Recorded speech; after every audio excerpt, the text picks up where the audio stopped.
bonnet. What do we think about that? As much as I would like to keep wearing the bonnet, to be quite honest with you, never fear. It's just a gag to follow on last year's book talk when I wore the beret, which, speaking of, is back by popular demand.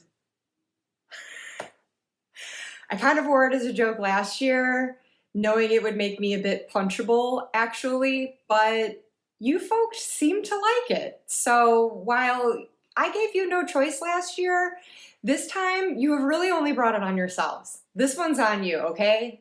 And guess who else has a beret? Mini-Me, who also has her own little green chair. Do we see it?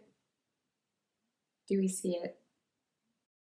Now, Mini-Me has made her debut previously back in October, but since she was conducting affairs in my stead, I did not get the chance to properly introduce her. I cannot properly introduce her without giving due credit to the amazing Julie at Peekaboo Rose, who surprised me with this custom Blythe I About died, and she was so unsure if I would want it or not, and I saw her and was like, are you kidding me? Yeah, look at her, look at her. And if you saw the Halloween video where she did tarot readings for my America Girl dolls, you would have seen the different eye options that Julie gave her, and I just love it. So I have since equipped her with this little chair and panda, and Julie gave me, among other adorable accessories like the glasses, this little mint green Giles mug. She gets me. She gets me. So anyways, thank you, Julie. I continue to love and adore her. She sits at my desk supervising my work there, and just a hoot. Gets such a kick out of her. So anyway, yeah, here I am, back in the beret, still punchable, huh? But I didn't think initially that my book talks would just become an annual thing. I really thought I would have followed up on my last one sooner than this. It sure makes it a hell of a lot easier to remember what the heck I've read and what to say about those given books. It would have behooved me to do so, but I didn't. Here I am over a year later, I think. So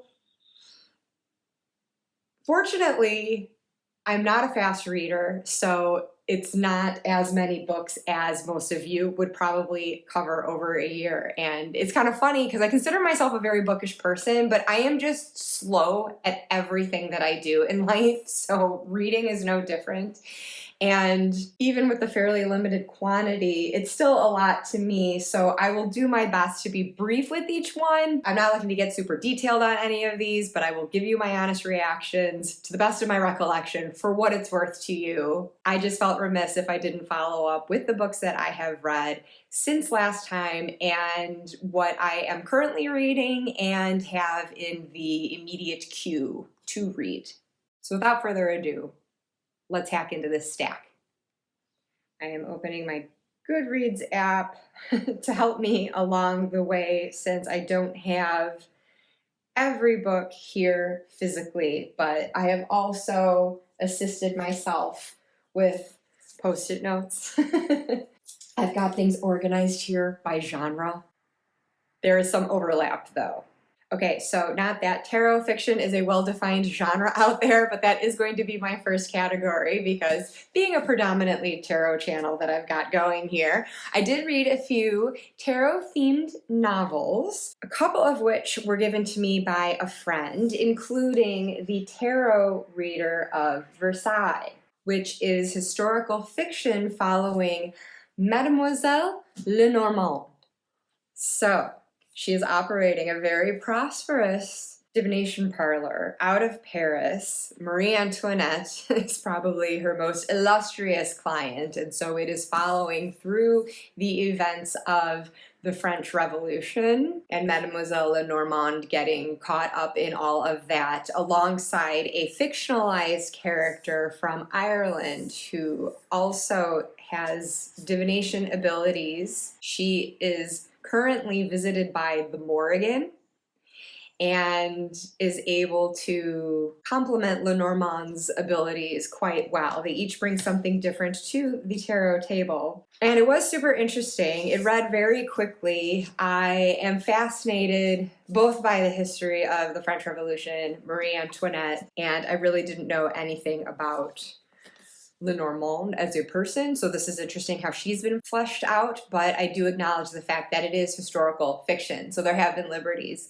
taken, but nonetheless, it was worthwhile. I wasn't anything mind-blowing. It seemed very well researched, and the author is very well versed in tarot, which I think makes a big difference. And so that was something really cool about this book. I feel like ultimately my feelings toward it as a story were relatively lukewarm, that it might have been one that I would pass on, but I'm holding on to it because every now and then you will find a tarot spread, which is great. The story is split in the way it's told. Some of them are journal entries based on that fictionalized Irish character, and then just a third-person narrative of Lenormand from her point of view. But now and then, in Kate's journal, who is the Irish character, you will get a tarot spread that she has learned from Lenormand. So in this case, the two faces of Hathor, and then it will go on to explain what each of those positions is. And I just thought they were really good spreads. And like I said, they're distributed throughout the story and worth doing. Pretty powerful, I think. And the story is also divided up along this theme. You know, we've got by each element, which I think reflects really well what's going on in the narrative, whether it is something more emotionally charged or even monetary. I think it's the Pentacles when the characters are like gaining their financial footing in what they do and so forth. And anyway, I just found it thematically really appropriate, and Lenormand's chapters as well are prefaced with a tarot card that thematically ties in. So again, really helpful that the author actually knows tarot. Didn't just quickly learn it for the sake of writing this story. It seems like something she's already been practicing, possibly even professionally, I forget, for quite some time now. So it reads very authentically like that. In contrast to the other tarot-themed novel that this same friend had given to me, called The Cloisters. So this one was set in New York City, and I loved the setting. And of course, I can't remember the name of it. Is it Belvedere Castle? Some sort of castle that's in Central Park. And I'm so frustrated because in the years that my husband lived in New York City and all the times I visited him, I never went to see that. But it sounds amazing. It sounds like something medieval just stuck in the middle of Manhattan, and the descriptive detail of this book was wonderful. It was a great environment to want to cozy up into. Unfortunately, I don't think that this author did understand the tarot, and that really came through in the story, because whenever there was a tarot reading done, there was just a lot of, ooh, the cards are being brought out and handled, and we're going to do a reading with them. Oh. I mean, it seemed to really cater to some of the fear based in ignorance that is out there around tarot, as if doing it is something, if not evil, just very occultish and forbidden. So I just really disliked that. But I think the author is a professor, and her characters are also academics. So I feel that it approaches the tarot from a very academic perspective. So in that respect, it was very interesting to learn some of the history behind it. I mean, not like it's not something I haven't read in many other books elsewhere, just studying tarot in and of itself. But just, you know, to explore that in a fictionalized context was interesting. And so I liked that well enough. And I liked the descriptions of the cards, because it was dealing with decks from antiquity. And so those descriptions were lovely. I just feel like it was very academic in tone towards them and just not very well informed beyond those facts as far as what the heart and soul of tarot really is, and that it's not something that needs to be feared in any way. I don't have the book on hand because I was just meh about it, so I donated it, but there was, I believe, at the end, like a little guide as to the tarot card meanings, which just seemed like something that probably came up in this author's research. I don't feel like it was based in personal knowledge and experience over years of working with the cards as this is. I think this comes across much more intuitive, and you can feel the love for the practice in this other book, whereas The Cloisters, and then just as far as being a bit of a crime thriller, there's murder, so then it starts to take that turn, and I just generally did not feel like the plot or any of the characters were very well developed. There was some shallowly developed romantic insta-love happening and a lot of two-dimensionality to the characters, and even with like a big twist that occurs with the protagonist, it fell flat for me ultimately, because even though maybe I was kind of surprised, but I just didn't care.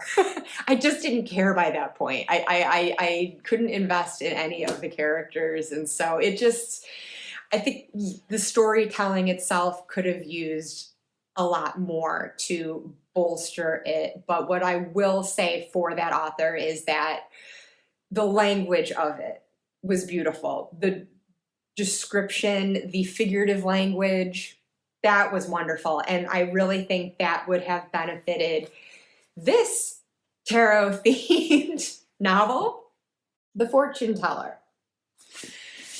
If I could take this and The Cloisters and merge them, then you've got an excellent book, because I was actually riveted by this one, which I had bought for myself, just purely based on that title alone. I thought it would be something I'd be into, but the writing style itself just seemed very simplistic. And I always feel like a jerk saying that when I'm a writer too, because it's not like what I write is so super sophisticated, but I'm also not a best-selling author and making a living on my writing.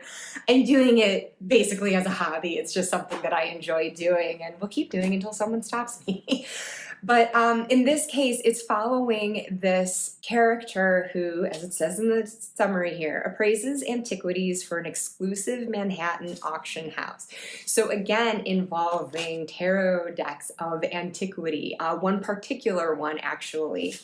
So it ends up being at the crux of another mystery. Again, it's a bit of a crime thriller, and this did keep me engaged. This is a total page turner, which I really enjoyed. It had been a while since I'd read something like that. But it's just the language itself just felt sometimes a little bit see spot run, run spot run. And the romance in it, again, just really just kind of silly, actually. I couldn't get into it, but there was no question. It was a really easy read. I found it exciting enough. So I don't know. I guess I like it enough that I've held on to it. So I would give it 4 stars as just being an enjoyable read in the moment, even if the language itself didn't give my brain that much to chew on. It was just a romp. It was just fun. And I think there's value in that. Like I said, it just would have been wonderful if this story could have been told with the language of The Cloisters. That would have been like, mwah. Although I say that, and now that I'm remembering this one better, because I did read this quite a while ago, there is a journal interspersed in this too as a narrative device. But the thing with those journal entries is that they're so detailed. I mean, they're written like a novel. And this happens in a lot of books. It is definitely not just this. I'm not throwing this author in particular under the bus.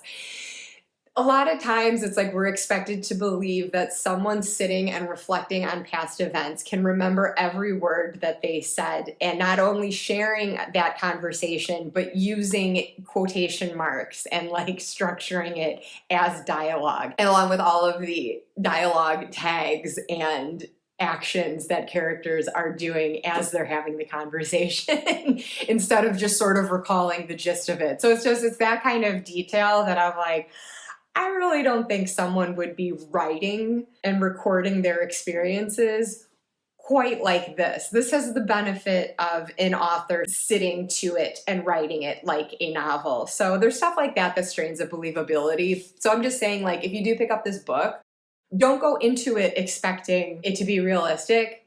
I just had to learn to just let go and just enjoy it. Just enjoy the ride. So then, been talking about a little mystery and crime. This is now blurring into the next category I have here, which is mystery and crime. So starting with Hidden Pictures, which was a recommendation from a friend. And again, I don't have the book here because I have donated it. That one, though, I have to say, does fall in the category of being quite the ride. I actually did enjoy the reading experience of it, and it was so creepy and paranormal, involving a ghost communicating through pictures. And it's like possessing a child to draw these pictures. And first it starts out simple on paper, and you just see this progression in the book. It's actually illustrated with these drawings, which start very childlike, but then they gradually become more and more sophisticated. So it becomes clear to this child's nanny that this kid isn't doing these drawings. They're way too good. They're way too lifelike and put together. They seem to be trying to tell a story to lead the protagonist to solving the mystery of a woman's murder. You do get a villain's monologue towards the end, which is like, come on, really? They always say too much and too much detail. And I don't know, I'm not going to say that everything was like perfect along the way, but it was enough to keep my attention, because once again, it had been a while since I'd read a book that just really made me feel compelled to keep turning the page. Why I ultimately, though, didn't rate it on Goodreads and just gave the book away is because I'm quite conflicted about the big reveal at the end, and I don't want to give away any spoilers, so I won't say what that is. But if you look it up and read some reviews, and particularly the 1-star reviews, you'll probably figure out right away what the issue is. And I will say this from the standpoint of a writer, however amateurish that I am, I've written enough to know how sometimes in order to get the puzzle pieces to fit together, and in order to make something surprising and not predictable, you might grab onto an explanation that offers that twist, and it just helps everything fit together for the story's purposes, and may not think about the ramifications of the choice that you've made. I have no idea. I don't know this person. I don't know what was in their mind as they wrote it. But I just think that I would hazard to guess that this wasn't a certain social statement being made. It really was just a way to get different threads to like click into place and to have a surprising reveal that no one would see coming. I think it was just for the story's sake and not a commentary. And I really don't know how much more than that I can say without spoiling it for you. And I don't know where I stand on recommending it either. I mean, I did. I thought it was a great read. I got to that part and it was kind of like, because it is something that is a factor in my family. I do certainly have strong feelings about it as an aunt of someone who could potentially be targeted by this if it really is some sort of commentary. So that's where I just didn't really know what to feel about it. But like I said, I tend to think that it's not that. So I am giving the author a little bit of benefit of the doubt. So I wouldn't not recommend this book to you. I don't know. you can read it and make up your mind yourself. Or if you have read it, let me know what you thought in the comments, because I'm sure you know what I'm talking about. But anyways, onwards to other mysteries. Okay. So my local bookstore will have a couple of books sitting on the counter at the cafe. So just as you're at the till and getting your food and or beverage tempts you into an impulse buy. It's a really great marketing tool. Usually doesn't work on me. I really think that a lot of the psychology of advertising is just lost on my particular psychological profile, much to companies' chagrin. It just doesn't work for me. But I tell you what will hook me. Agatha Christie meets the White Lotus on a book cover. That's how you get me, folks. That's how you get me. Reeled in. I picked this up so fast. So I had never read anything by this author before, Lucy Foley, The Midnight Feast. But being that it was the book of the month at this particular bookstore, I also could get a free hot beverage with purchase. So it's a great deal all around. And okay, I think this was going into summer, so my mind at that time definitely was just looking for stuff that I could just read quickly and just have a good time. I love a mystery, love Agatha Christie, love The White Lotus. I wouldn't put this on the level of either of those necessarily, but again, it was a good time. So I'm trying to remember where the hell this is supposed to be set. It's in England, I'm pretty sure. I think it's Dorset. Lovely holiday spot, and involves an old estate that has been converted into a luxury resort. And so they are having a very special midnight feast for its inaugural weekend. Creme de la creme are there. Everything is very fancy. It is very White Lotus in that respect, and they just have all the posh amenities and merchandise and lotions, and of course just like spa like luxuries and everything. And so it is just like such a sumptuous setting to be within, but then it's juxtaposed by the caravan park of the locals who live there and some land taken from that for the sake of this resort. And so there's a lot of conflict there between the locals who do not want this, because it's also taking over their public beaches and trying to make it something private just for these elites who can afford the privilege of staying at this place. And so, yeah, a lot of it's bullshit, and I don't blame the people for being angry. So anyways, shenanigans ensue, people die, it's interesting. It is a really well-crafted mystery, and I enjoyed it enough to immediately buy Lucy Foley's The Guest List, where this time it's people on an island off of Ireland for a wedding. And I just love stories like this where it's people contained in one location and just the pressure cooker that ensues from that.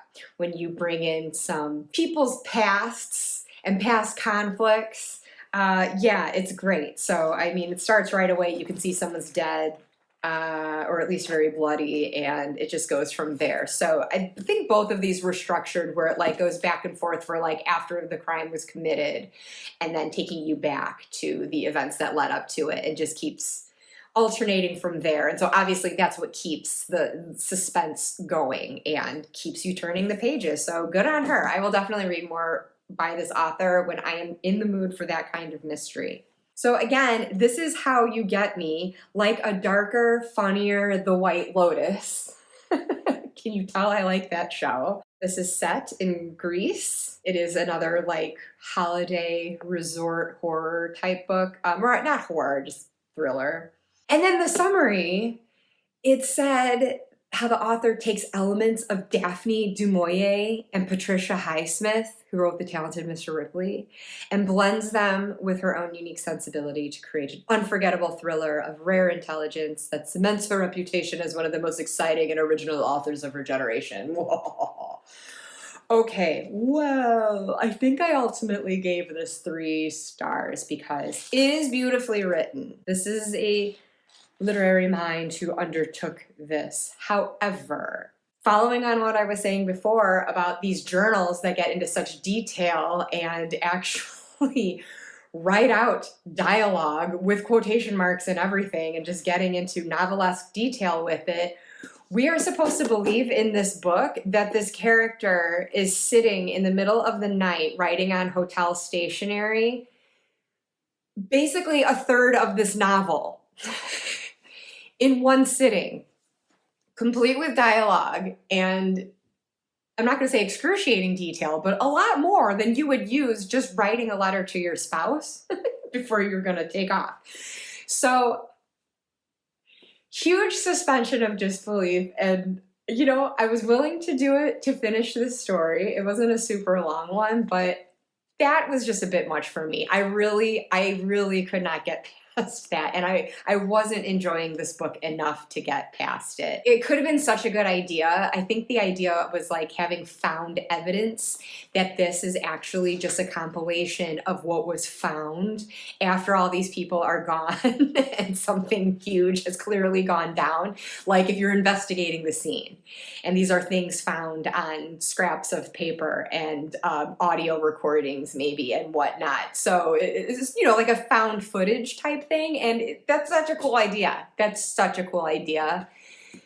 It doesn't work when it is just not believable that someone would sit and write something at that length in that detail. And the only thing that was trying to help it was the fact that the person herself, the character, I believe is a writer. So it's like, okay, so maybe you could think she's predisposed to doing that. That's what she does for a living. But even then, so I'm going to be donating this. I'm going to be keeping these, and I'm going to be getting more by Lucy Foley. So going into more literary fiction, but still involving a bit of murder and mystery, I read Shirley Jackson's We Have Always Lived in the Castle. And this was a short but sweet little novel. This is the author of The Haunting of Hill House. This was not a paranormal story, but it had such an element of gothic horror to it, just with this setting in this large and largely empty now mansion that, similar to the other story, feeds a conflict with the locals. You have kind of like a haves and have-nots thing going on, and this whole family, other than two daughters, has been killed. They've been poisoned. And one of the daughters was accused, but she was acquitted. And so now the two sisters just hole up in this home together and only go out into town when they need the necessities, but they are ostracized. It is always uncomfortable. It's just one that will undertake that outing, and she always hates doing it and just knows how to expect she'll be treated. So it's very eerie thinking of these two women, young women in this home. One, I believe, is in her teens. The other is in her 20s. And just getting along in that kind of isolation with this shadow of this murder hanging over them, because you're reading along and you're seeing their day-to-day and you're getting to know them as people and feeling like they're good enough people. But then there is always that lingering question, like, did one of them do it? Did both of them do it? Did they poison their family? Like, what the hell and why?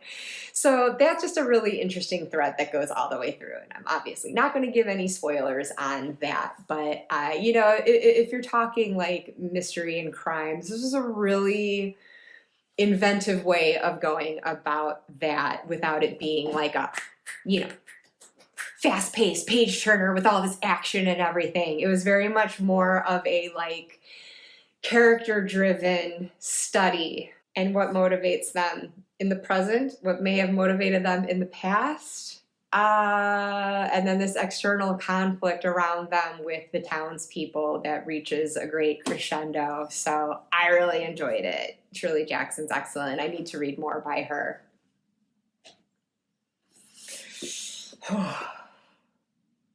But staying in the literary realm, Beloved by Toni Morrison.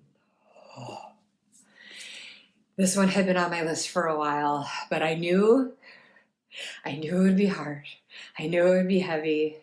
So I put off reading it as long as I could. And then finally I'm like, I need to know. I need to know. Oh my goodness though. Let me just read it from the summary. It is the mid-1800s, and as slavery looks to be coming to an end, Seth is haunted by the violent trauma it wrought on her former enslaved life at Sweet Home, Kentucky. Her dead baby daughter, whose tombstone bears the single word beloved, returns as a specter to punish her mother, but also to elicit her love. Told with heart-stopping clarity, melding horror and beauty, Beloved is Toni Morrison's enduring masterpiece. So we do get a bit of the paranormal in this. We also have deceased family members where it's called into question how they died, and ultimately you do find out how they died, and it's just wow, wow, wow. It is dark. So many conflicting emotions. There is love. But oh, at what a price. I don't even know what more I want to say about it because I wouldn't want to spoil anything. And it's so beautifully written, but it's so gritty and raw. It's difficult. And there actually was a patch of it where I started to get bored. I feel so bad saying that. I feel terrible saying that, but I was kind of getting bored, and I'm having a hard time remembering why now. But then once I kind of powered through that stretch of it, it was back to just, oh my God, and like, what the hell is going on? And when you just think about the depth of a mother's love and what a mother might be willing to do out of that love, oh. So again, this is like terrible how I'm describing this. I'm not doing it any justice whatsoever. It's just, I think it's a difficult thing to describe, even if I wanted to go full spoilers ahead.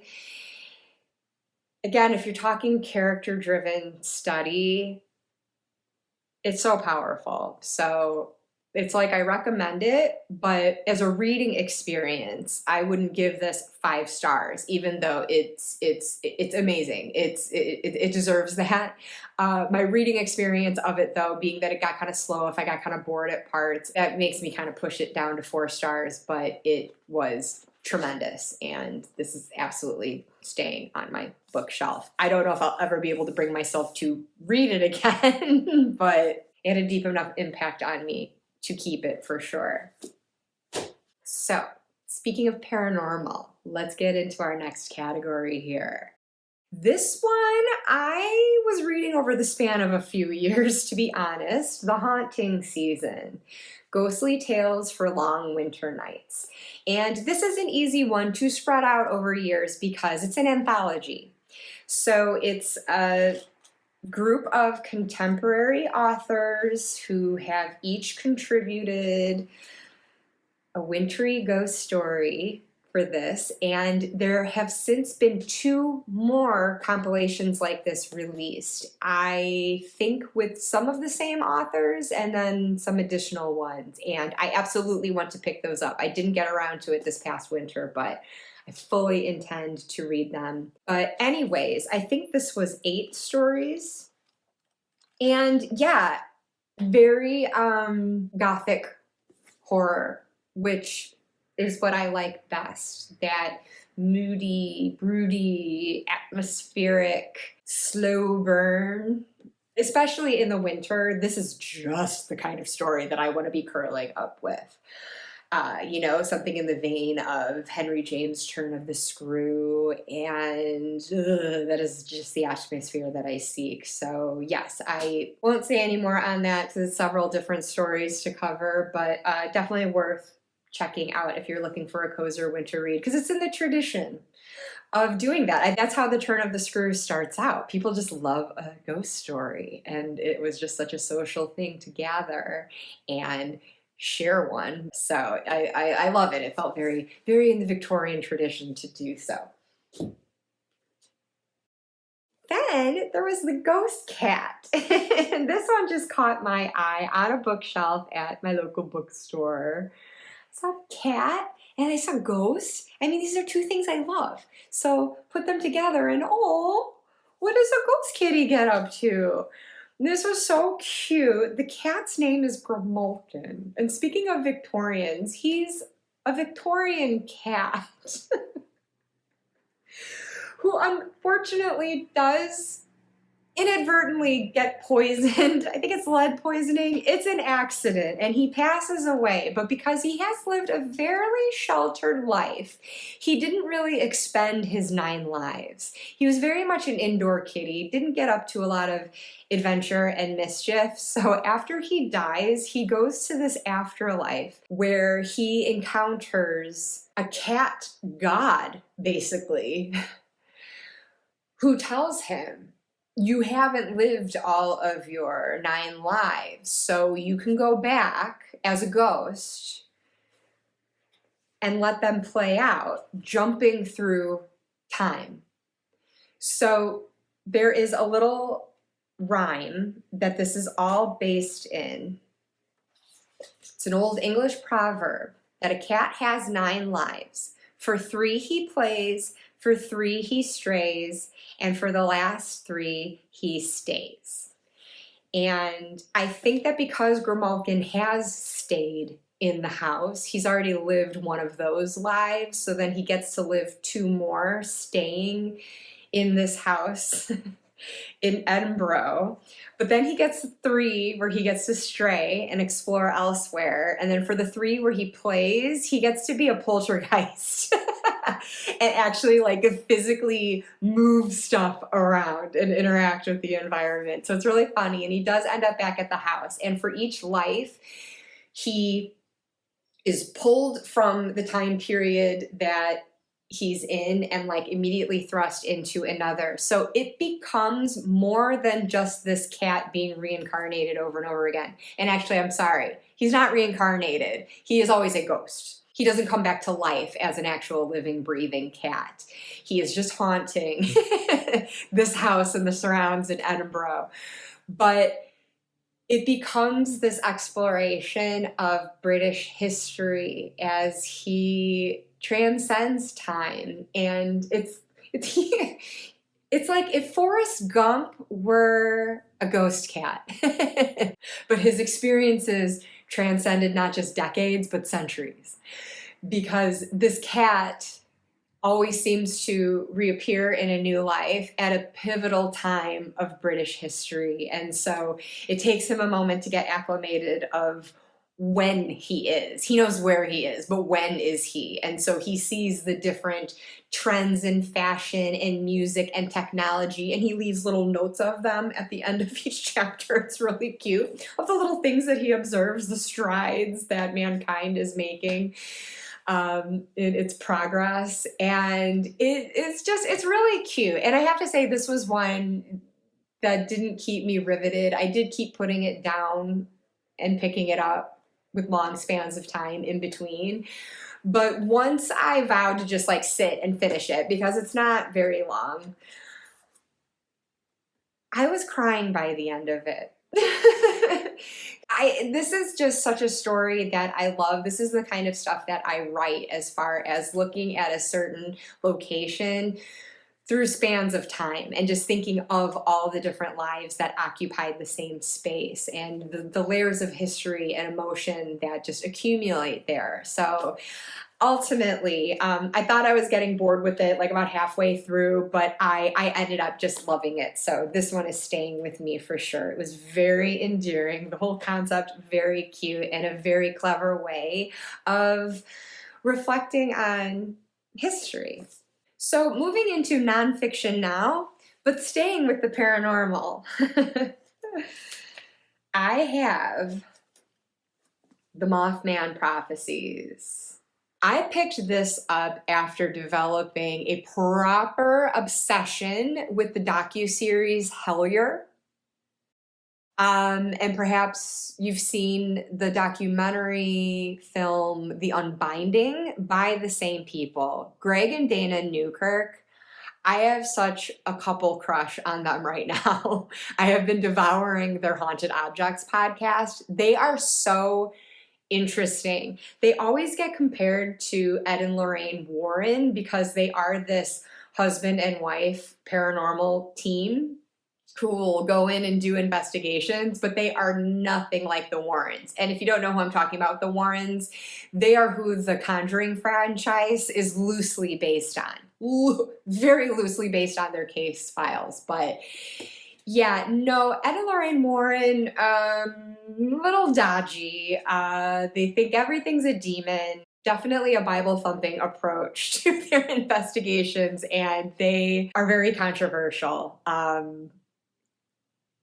I think that Lorraine really did have psychic sensitivities. I just think Ed was probably a big shyster and exploited her natural gift to have the career that they did have. But, you know, I think they're still loved in some circles, so I won't besmirch them any further. But I don't think that they're legit, but their stories are very interesting. In Little Lorraine, I first became acquainted with her watching the series Paranormal State, which was a paranormal investigative team based in Penn State. They were students there, and that was a great show. But they would bring her in sometimes as their like resident demonologist who could come in and be the medium to get a read on a space. And so I was very convinced by her in that. I mean, who knows? There's no way to prove any of this stuff. But as you know, I'm an enthusiast of the paranormal. I have a very open mind to what may or may not be going on with these experiences that people have.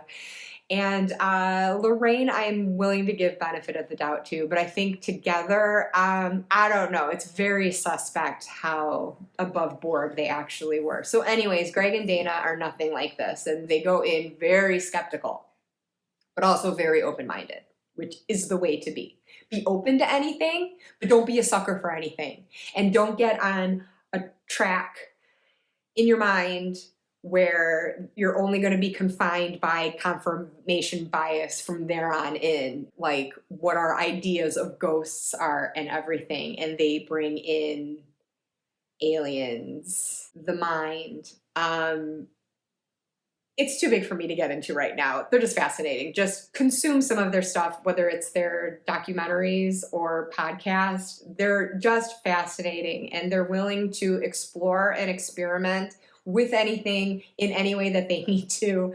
And it's just awesome. And like I said, they have that healthy level of skepticism that makes them keep exploring and exploring and experimenting and experimenting. They are not going to just make any sort of assumption without some compelling evidence. And it's so thought-provoking. So anyways, in this Hellier series, the Mothman Prophecies kept coming up because that was a whole investigation that started seeming like it was going to be one certain thing, and then it just ballooned into so much more, and it just becomes this all-encompassing thing that like I said, so much more than ghosts, so much more than cryptids and aliens. It brought in folklore and gods and goddesses, and it's just fascinating. If you're into any of this stuff, start with a little morsel, watch The Unbinding, and that will give you a taste of what this longer docuseries is like. And they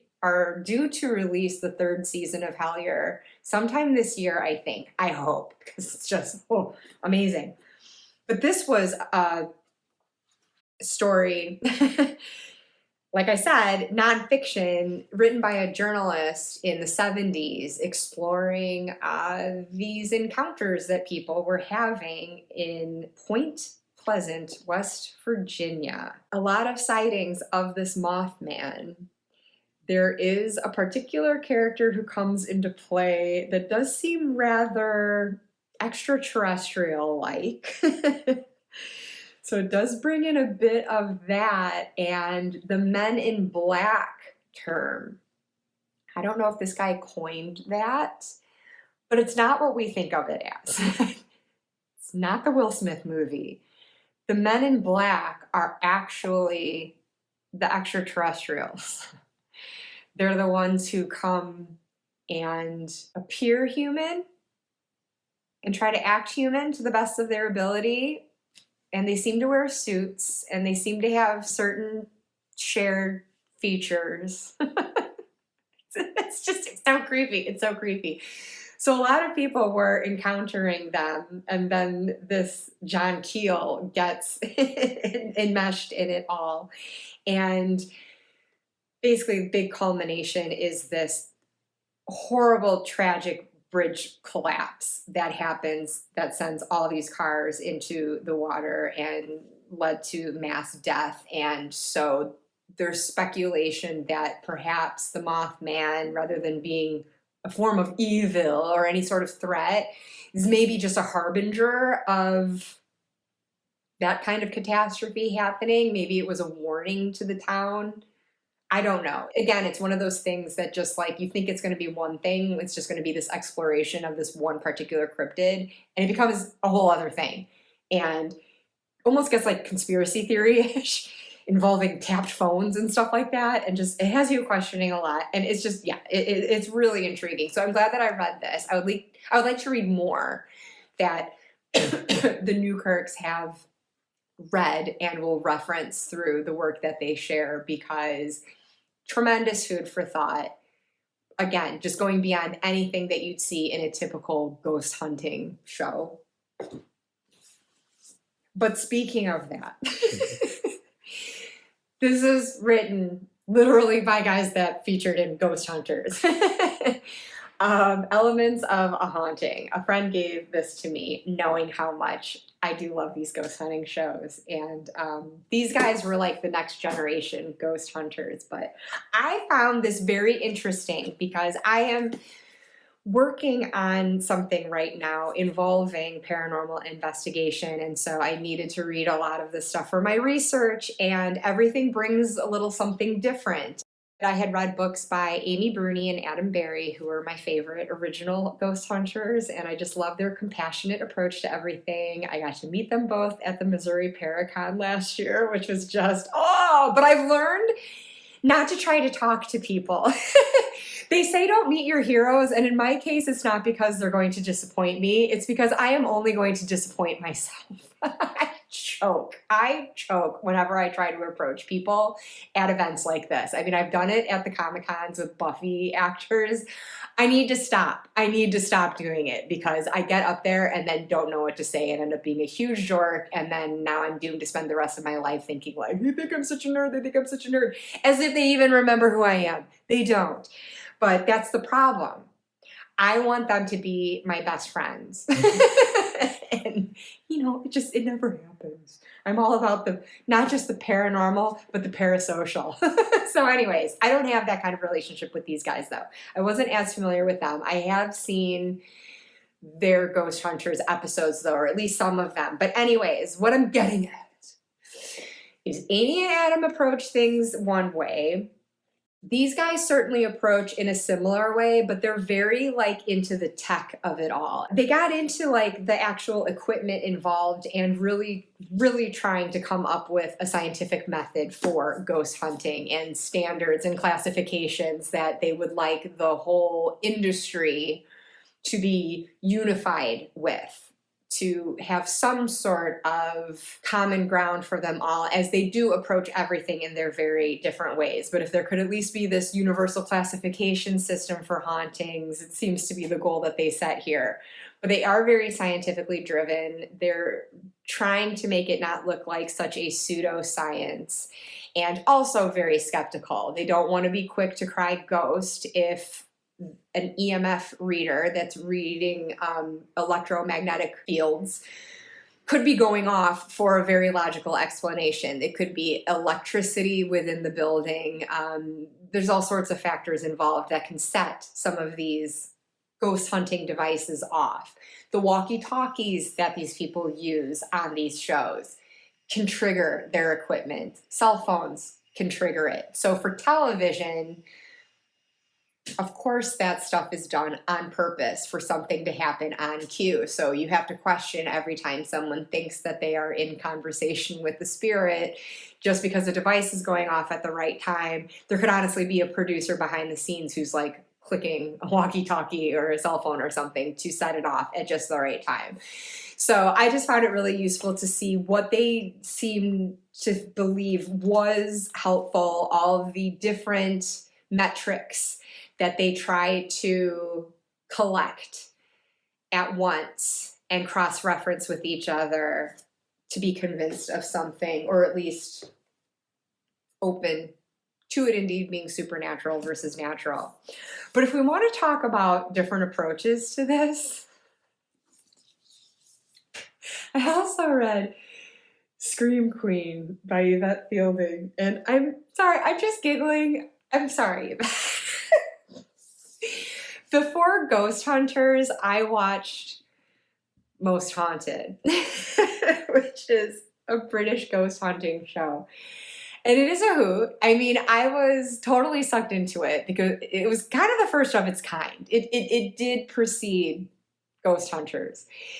And that being said, as much as I was like, oh my God, this is all real at the time, I did laugh at it even back then because they're constantly screaming and having to be bleeped out for all their swearing. And so after a while, it was like, seriously, you are ghost hunting and you've been doing this for a while. You're making your living on it, but you're going to be screaming and swearing your fool head off every time you hear like a bump in the night.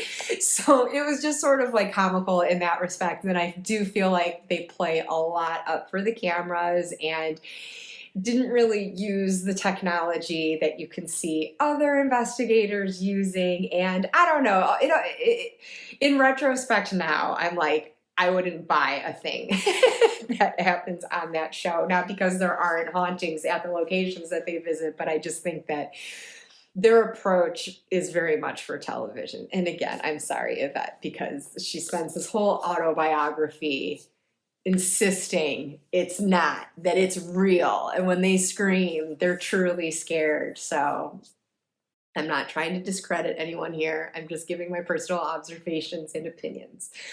But still, that show will always have a soft spot in my heart. Derek Acora was one of their psychic mediums. He was so over the top, and she minces no words, saying as much herself. He had to be dismissed from the show after a while. You know, they claim it's like because, he's not being authentic, and they're all about the authenticity. I don't know. I think it was just that the public was calling bullshit on him too much, that he had just become a massive liability for the show, so they had to cut him loose for that reason. Wild, though. I was at a Halloween party in London and I met him. And I got a photo taken with him, and sadly he passed away a year later, but oh my goodness. So it was just fascinating to hear some of the behind the scenes stories about their working relationship and eventually conflict with him. So it was just a hoot. It's funny. I would personally say this is probably how not to do ghost hunting, but for my purposes, I've got to see all that's out there and leave no stone unturned. And so anyways, it was great fun. She has a very engaging voice. I think that she herself narrates the audiobook and people seem to love that. So if you're interested at all, it was a very quick read. So continuing on with nonfiction, though not of the paranormal variety, although it could be argued that the setting of one of the books that I read in this category is probably quite haunted, and that would be The Raven Master, which was another autobiography written by the current, I think he's the current one, I don't think he would have retired by now, Raven Master of the Ravens that live at the Tower of London. If you have ever visited London, first of all, you cannot visit this city without going to the Tower. That is like first and foremost the site you have to see. It is just cool. Even if you don't know the history, it is just amazing to go in and walk around it. You can't not feel the history there. And the crown jewels are there, and it's a whole huge complex, and you could spend the entire day there just walking around, looking at the artillery, looking at King Henry VIII's enormous codpiece. Oh, it's great fun. But anyways, the Raven Master, this is a yeoman warder, aka beef eater, who is awarded the privilege of caring for the birdies at the tower, because there's this legend that if the ravens were to leave the Tower of London, then London, if not the entire United Kingdom, would fall. I think the kingdom would fall. So for a time, their wings were clipped to keep them from doing that. But this guy isn't about that. He felt like that wasn't good. So not on his watch.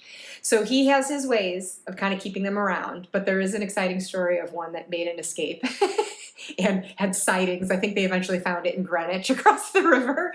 But yeah, just it was really, my sister lent me this book because she has visited me here several times and we've gone to the tower together. And it is really interesting to learn like what the actual nitty gritty of that job is and what qualified this man to do it. And his compassionate approach to it is just so lovely. And there are some really funny, really sweet, and really tragic anecdotes in there concerning these ravens. The couples that will mate, the ones that have died, the really horrifying ways that two in particular that I'm thinking of have died, and just their little personalities. They all get their own name and they do have different behaviors from each other. And it's a really heartwarming relationship that he has formed with these animals. And he really seems to be a genuine and loving steward of them. So I rest assured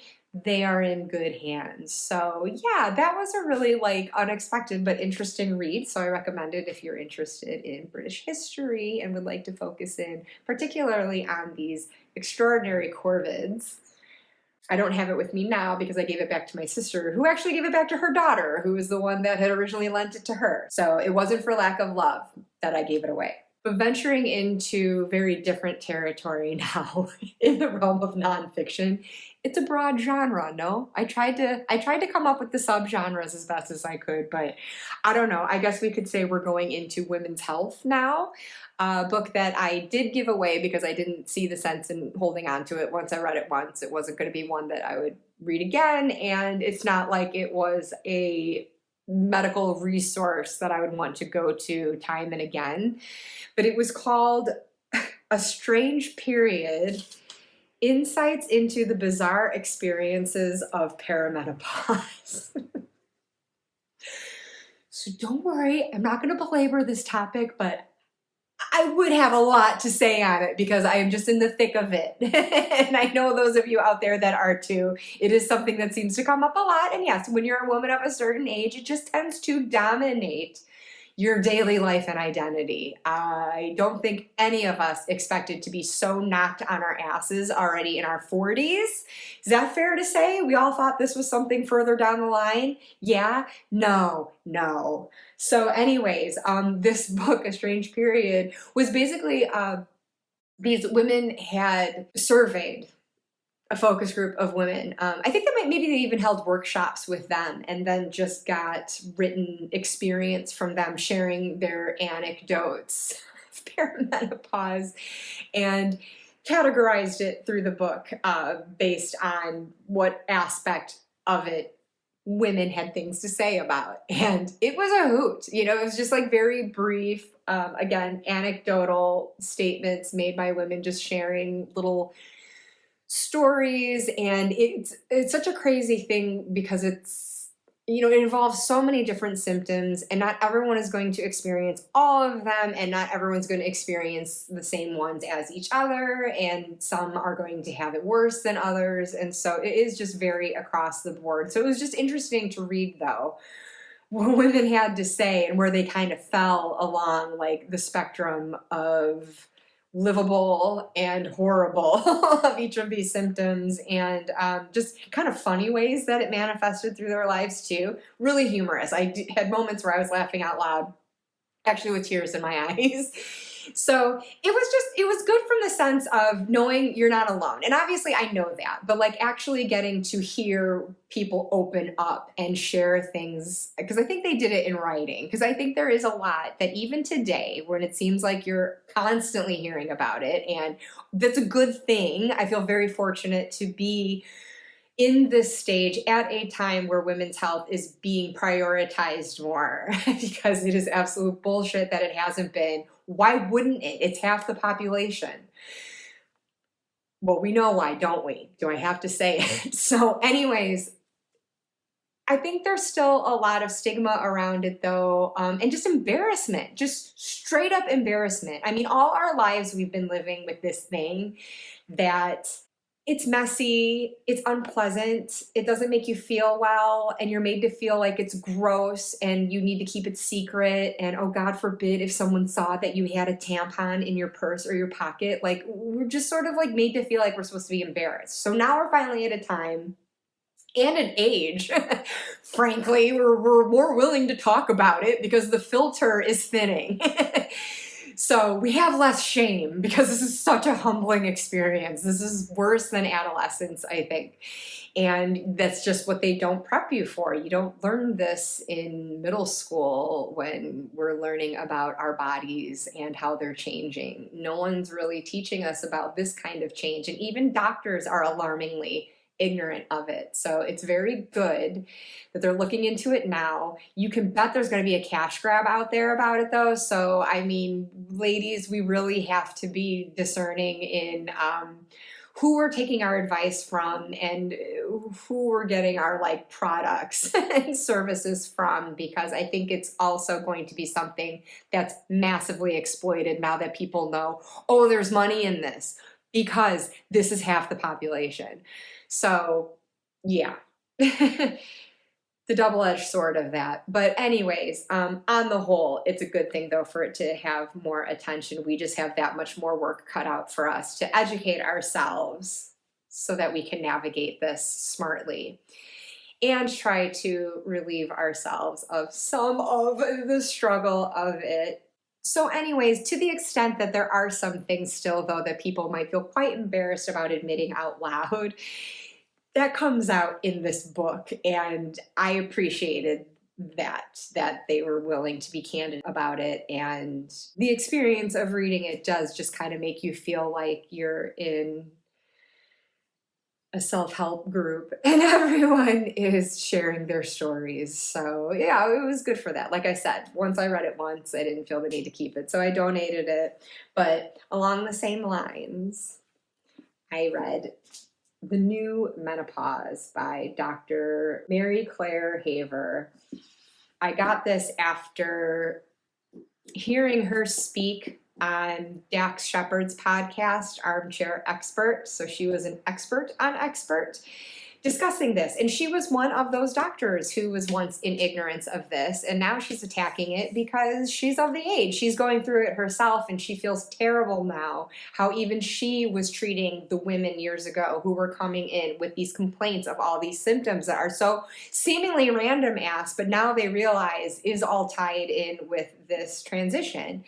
But it just got dismissed at the time. She talks about how they used to call that type of patient WW. They would say like, oh, you've got a WW in room whatever, and it stood for whining woman.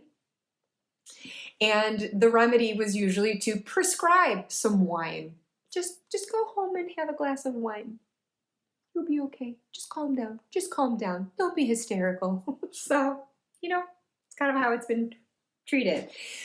So she's mortified by this. She has educated herself, and now she's doing something about it in her own practice. So this was a very interesting read. I am holding on to it because there is such a wealth of information in here. There's basically a whole toolkit at the end, a symptom-based resource section. So it does go through the major symptoms and some things that you can do to alleviate them, perhaps through diet, exercise, HRT, and so forth.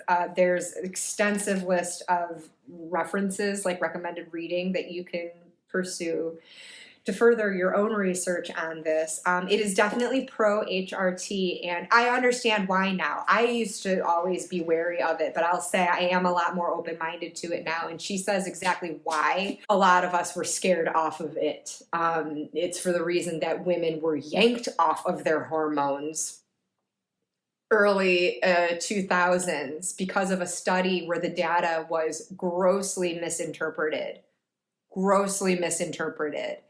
And it was blaming estrogen for making women more prone to certain types of cancers, and that is absolutely not what that data was saying at all. I'm not saying that there couldn't be further study and research into whether there is still that risk, though. I'm just saying that based on this particular study that caused like 80% of women to get yanked off their hormones, for the data that was collected from that, they should not have reached that conclusion, and it just caused all this hysteria, speaking of, in the medical community around it. So women were made to suffer without that sort of treatment if they wanted that for themselves. So anyways, now it's come back on the scene.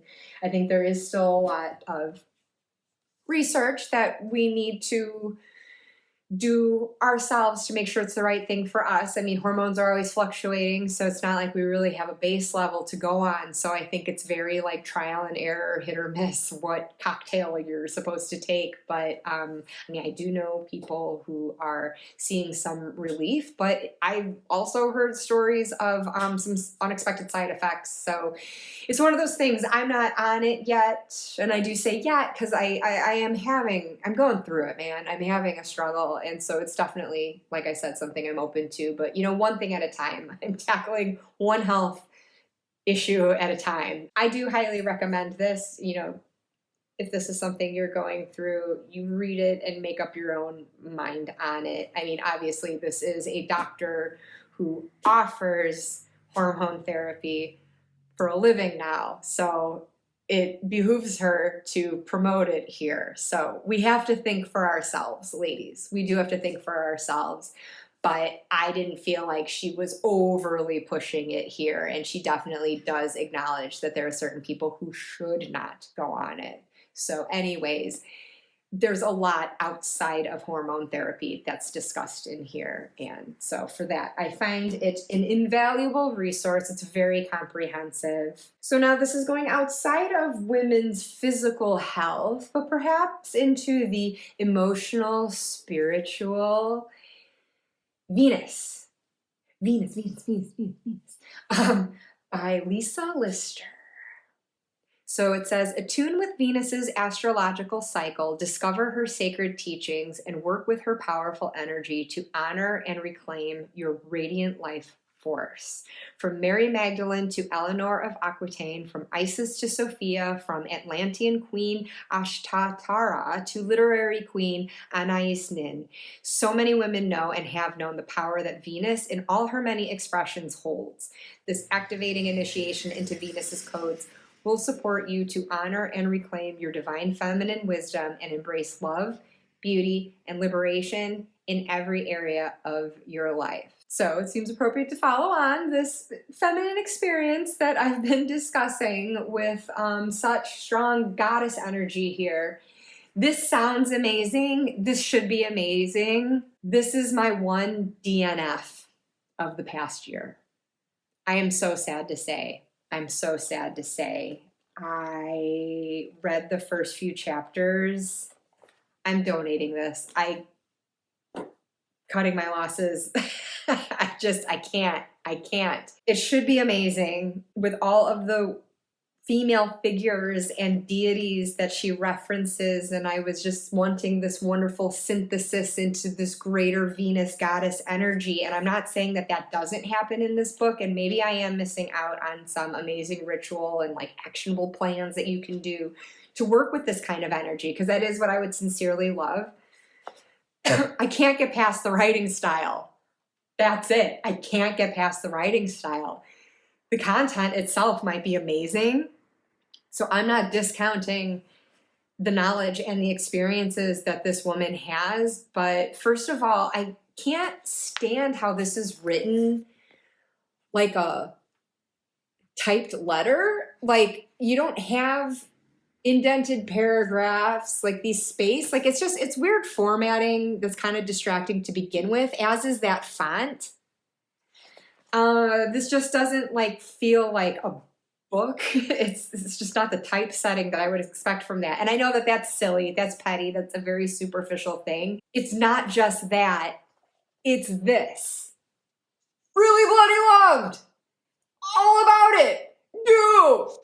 It is like this shouting in all caps that like constantly happens every few sentences. Every few sentences. It does not stop. It doesn't stop. So I am stopping it. Did not finish, will not finish. So now to get into the currently reading and to read stack that I have beside me, I have to include this. As kind of a joke, but also to give my godchildren an insight into my 80s childhood. With their Barnes & Noble gift certificates that they get every Christmas and have ever since they were very little, I got a box set of Choose Your Own Adventure books and gave them each one. And then I gave one to my husband, and then I kept one for myself. And my husband and I were both really excited about them. This is so nostalgic. I love these so much. So this is a currently reading because I have not gone through all of the possible iterations. I was looking to see how many combinations. Oh, it's 42 possible endings. So I haven't done that. I have only read one adventure that I've chosen for myself. And honestly, I loved the ending of that one so much. I haven't been able to bring myself to start the adventure over again because I made a series of choices that led me to this most like new agey, mystical outcome that I just didn't see coming from a journey under the sea. Where I was like, going to be exploring possibly the lost city of Atlantis. But I ended up effectively disintegrating into particles and feeling at one and in love with everything. And it was just so wild, like I said, tremendously mystical. It's like, that's amazing.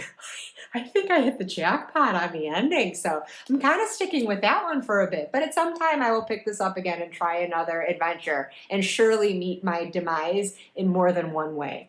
But for that first one, wow, did I win the lottery. Speaking of mystical, okay, this is called Supernatural, but not in the way that you might think. It's not about ghosts, but Graham Hancock, who you might or might not be familiar with. He has a series on Netflix called Ancient Apocalypse, in which, speaking of the lost city of Atlantis, he explores different parts of the world that might have evidence of lost civilizations like that. Things that mainstream archaeology is choosing to overlook. They've got their documented history, and I think they really want to stick with that because it's what they know, and people are so friggin' scared of treading into the unknown. And God forbid being proven wrong. So this is where I get so frustrated because all due respect to science, I'm very spiritual. Of course I believe in science. Come on. But with science, if it gets something wrong, I think what it can get wrong big time is not having an open enough mind. Once someone has researched something and come to a conclusion that they feel they have proven, I think there's a lot of people out there who get awfully stubborn about admitting maybe they were wrong. Maybe they were wrong. People can be wrong. I mean, science has to be wrong sometimes, right? Otherwise, they would still be applying leeches to us when we get sick or slitting us open and bloodletting us to let the humors out. I mean, science and medicine is always evolving. It's always learning. There's a lot that science doesn't yet know. And I think the best scientists know that they don't know everything yet. And it is so important to keep that healthy curiosity. So this guy, he's not an archaeologist. He's not a scientist. He's a journalist. And he doesn't pretend to be anything beyond that. He says as much. Like, he doesn't know. But he's just curious because there are certain things that seem to defy what has been speculated and ruled to be the answer. I mean, he finds things that are predating the ancient civilizations that we do know something about. And there seem to be certain things that defy technologies that those ancient civilizations would have known, that even ours today would know how to do. So it really begs the question, like, were there these sophisticated people of an earlier time that met their demise somehow, whether it was like a flood, a volcano, I don't know, some sort of like natural event that would decimate an entire civilization, and then it just kind of has to start all over again. And then our knowledge and technology has to just like, it's a big do-over and beginning again with all of that. But anyway, that's like the focus of that series. But then this is focusing on cave art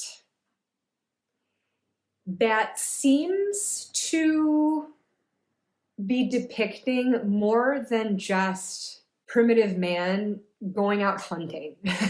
There are some really, really strange, really, really ancient paintings that are of seemingly supernatural things, supernatural creatures. It's thought-provoking. It's interesting. Like, what's up with that? What were they thinking they were depicting in painting this? Was it something they saw in dreams? Imagination? Like, in a time when everything was all about survival, was there just that kind of imagination there? Because there was a time before people were doing this, before they were creating art. Less than 50,000 years ago, mankind had no art, no religion, no sophisticated symbolism, no innovative thinking. Then, in a dramatic and electrifying change described by scientists as the greatest riddle in human history, all the skills and qualities that we value most highly in ourselves appeared already fully formed, as though bestowed on us by hidden powers. In Supernatural, Graham Hancock sets out to investigate this mysterious before and after moment and to discover the truth about the influences that shaped the modern human mind.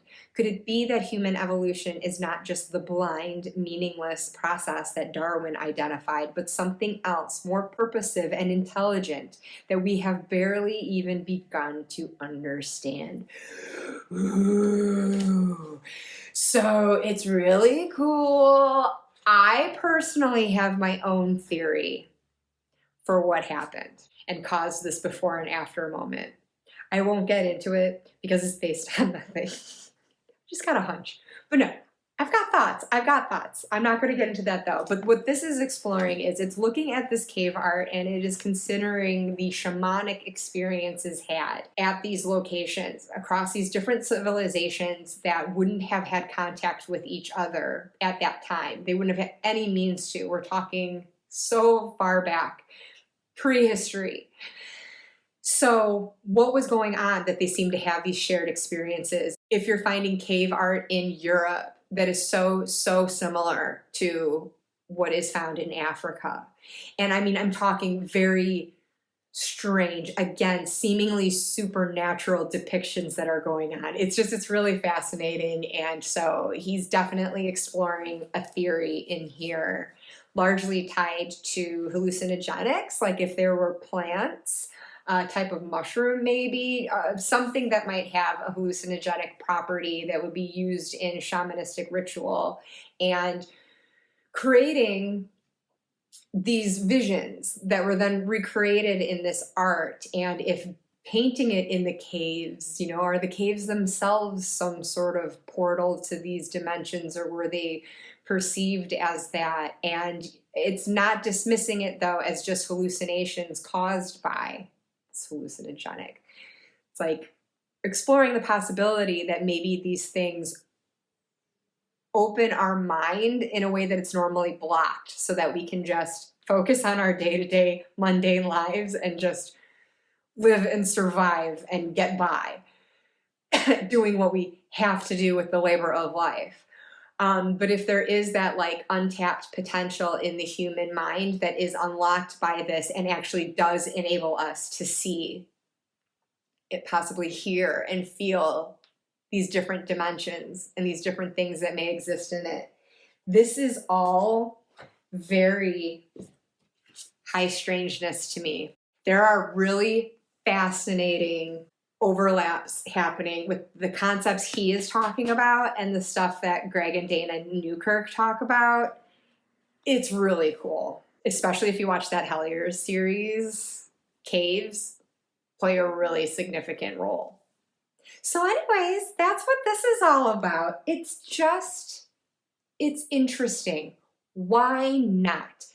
Look at how thick this is.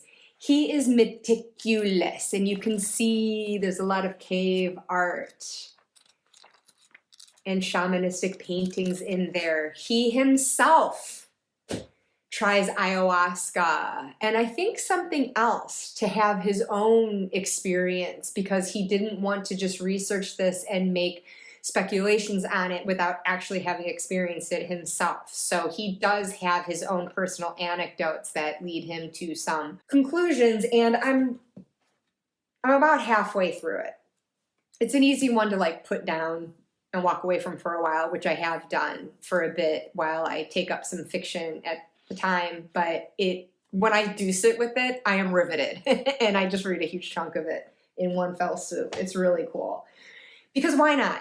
Why not ask the questions? What are people so afraid of? Why is that scary to just ask the questions and explore some alternative explanations for some of the things that happen in life that seemingly have no explanation, or that some people seem so adamant to insist that we have the explanation and we shouldn't go any further? I don't trust that. None of us know anything ultimately. I don't care what sort of expertise you have. We're all just so goddamn dumb, I think, ultimately.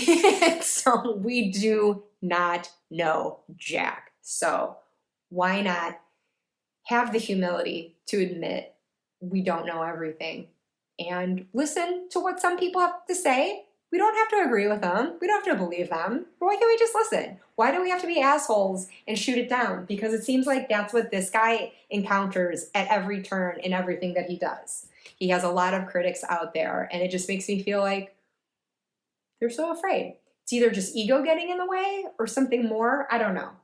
But anyways, what I have put it down for, finally reading a book that my mother-in-law gave me years ago.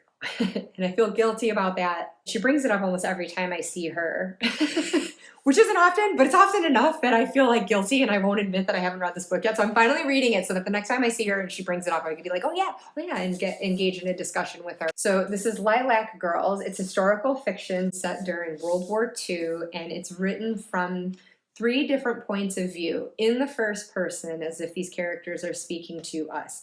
One being a New York socialite that works with the war effort, trying to help raise money and send care packages overseas for children who are orphaned as a result of the war. And then a teenager in Poland who has been arrested and put in a prison camp in Germany, and a German doctor at that prison camp. So slowly but surely, the stories are overlapping. It's heavy, as you would imagine. So when I sit and read it, it's a quick read. It's written well and fluidly enough, and so I am really enjoying it. I think some good research went into it. It's not bogged down with too much descriptive detail. You know, it's commercial fiction essentially. It's going to read smoothly and the pace is going to keep flowing well. So as it has, it's the subject matter that can slow me down with it sometimes and be kind of heavy and make me like put it down for a bit. So I feel embarrassed to have so many like books in progress right now, but it's what I'm doing because I found myself needing to kill some time in Marylebone, which is a neighborhood of London, and Daunt bookstore there. It's just it's a great independent bookstore. There's a few of them throughout the city. There was one in my old neighborhood that has sadly closed down, but the Marylebone one is probably the most notable and beautiful one. But I saw this there, The Cat by Georges Simenon, Belgian author, and it's set in Paris. It was written in the 60s, and it is about this husband and wife who are on their second marriage. She is a widow, he is a widower. They got married in their 60s and they are now in their 70s, and they have stopped speaking to each other. A turning point being when the husband's cat is found dead in the cellar, and he is convinced that she poisoned it because she never seemed to like that cat. And then after that, her parrot dies. So she accuses him of killing her bird. And then they just eventually stop speaking to each other and just write these little notes to each other and basically spitball them at each other, and are just living with so much tension and resentment and spite. And I'm about halfway through, just under halfway through on it, and now it's getting more into like their backstory with their previous marriages and how they came to be married to each other, and questioning like, were they ever in love with each other, or they just do it more out of convenience for companionship. It's kind of a hoot. It's also really sad though. So it remains to be seen how things do or do not work out for this couple, but I'm really enjoying it, and it's a nice short and sweet book. Very smooth reading, a very interesting study on this couple and marriage.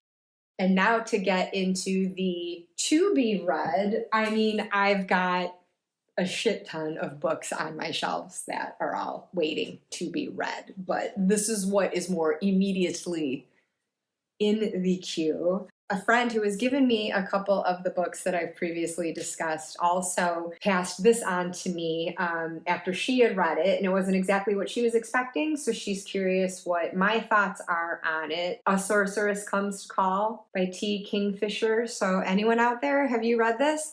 I love the red edging on it. Quite fond of that. But it seems like, I don't know, is this like a retelling of a fairy tale? It kind of seems like a dark fairy tale with this sorceress and maybe some sort of enchantment that she has on her daughter. So I don't know. If you've read this, let me know in the comments what you thought about it. My friend seemed to be kind of so-so on it. It wasn't exactly what she expected. I don't know if she thought it would be more young adult fiction or not. But seems interesting enough. I just haven't been pulled to this type of story yet. Same friend also gifted me this book, which I thought was very kind. Magic Maker, The Enchanted Path to Creativity. So I love how it's described. Artists throughout history have employed magical techniques to tap into their creativity, express powerful messages, and make contact with the sacred. From the songwriting divination of David Bowie and the bewitching shape-shifting of Beyoncé, to the Ouija board poetry sessions of Sylvia Plath and the abstract painting seances of Hilma at Clint. Magic Maker is filled with stories of artists, musicians, writers, filmmakers, and other creatives throughout history who have applied magic to their process.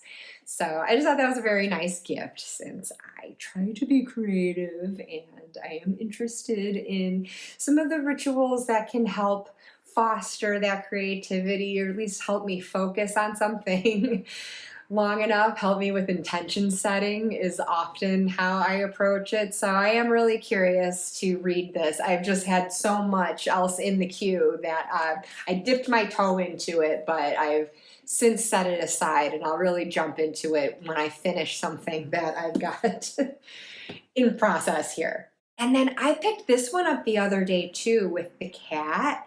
Doll Parts. Has anyone read this? I'm intrigued.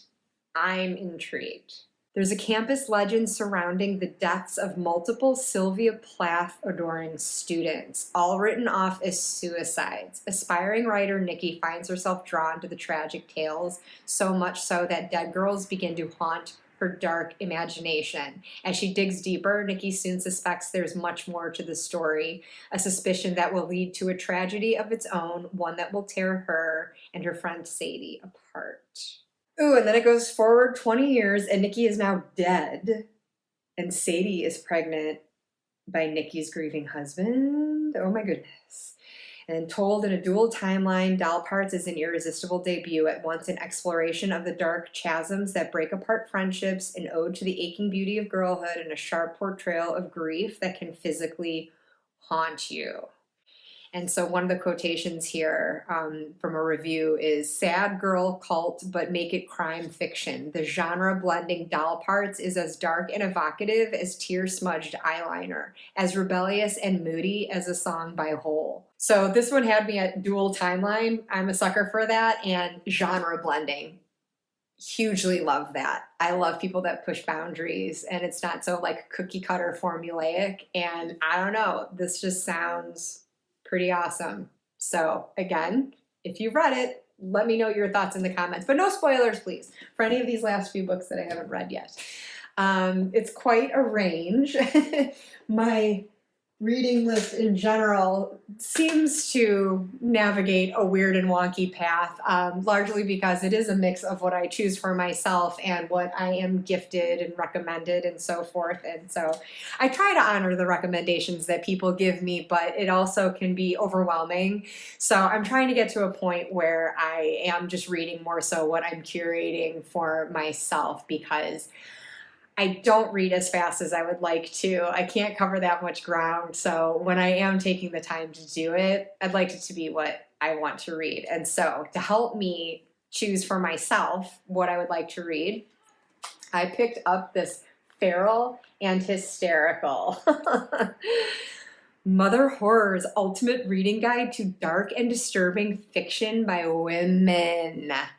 I saw this on Instagram and I just thought it sounded wonderful. So here's a peek at the inside.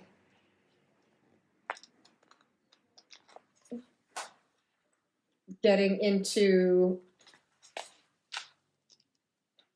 book recs.